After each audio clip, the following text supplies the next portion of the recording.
Grandpa, why are all the Jewish people fighting over President Obama? That's a good question, Jacob. Let me try to give you a little history lesson so you could understand. Did you ever wonder why our people are called Jews and why you're called Jewish? It's because we come from a place in the world called Judea, which is what we now call Israel. The Jewish people have called Israel home for over 3,000 years. Wow, Grandpa, that's a really long time. Yes, it is, Jacob. The sad thing is that many Jews were forced to leave Israel over the years. Some stayed, but most were forced to live in other countries where they suffered because they were different. And through all that time, the one thing they hoped for was for the Jewish people to be able to return to their home in Israel. So why did they didn't just go, Grandpa? Well, Jacob, it wasn't so easy for them to get back there. You see, while most of the Jewish people were gone, Israel turned into a desert because no one was taking care of it. On top of that, they were being killed and mistreated and couldn't escape where they were because, well, they were just too poor, even though their rights to the land were recognized right after World War I. So the Jewish people in America started saving up all the money they could. When I was your age, I lived in a 2-room apartment called a tenement with my parents and 4 brothers and sisters. We didn't have much money, but my parents still kept a charity box called a pushka.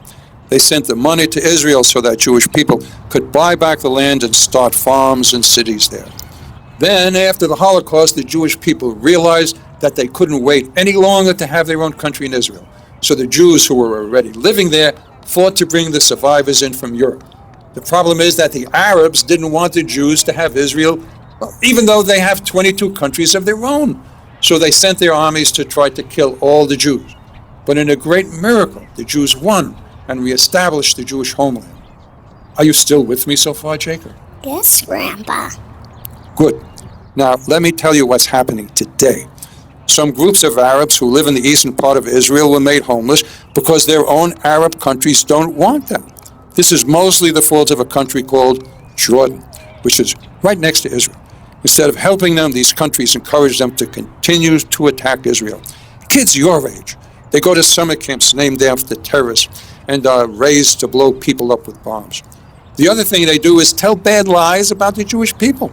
They say that Jewish people have no history in Israel and have no right to be there. That's bad, Grandpa. Yes, it is, Jacob.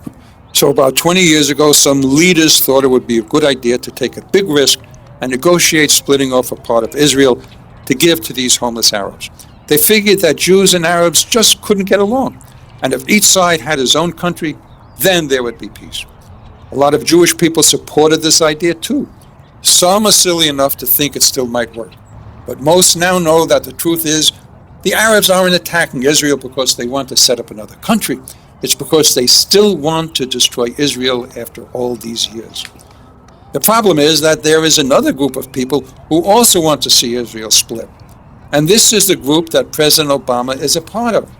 These people support the idea because they believe the Arabs' lies and accuse Israel of a crime called occupation.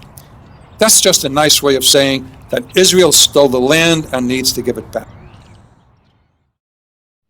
They endure the daily humiliations, large and small, that come with occupation. We do not accept the legitimacy of settlement activity. For Palestinians, it has meant suffering the humiliation of occupation. The United States does not accept the legitimacy of continued Israeli settlements. You see, Jacob, previous presidents wanted Israel to negotiate for the sake of peace, not because they thought it was a thief. But President Obama and his administration have changed all that and are constantly hurting Israel's standing, well, by falsely accusing it of occupation. He doesn't care about the Jewish people's rights or history. He just cares about making the Arabs happy. That's why so many Jewish people are worried. So why did he think that, Grandpa? That's just wrong. Jewish people know that, Jacob. But unfortunately, President Obama has had some really bad teachers and friends. Guys named Edward Said, Rashid Khalidi, Ali Abu Nima, Jeremiah Wright, and Louis Farrakhan. These are all bad people. They don't just hate Israel, they hate Jewish people. More Jews need to know about these things before they vote for Obama again. And that's what everyone's talking about. So the good news, Jacob, is that when you hear Jewish people fighting about President Obama, it's because one of those people still cares about Israel.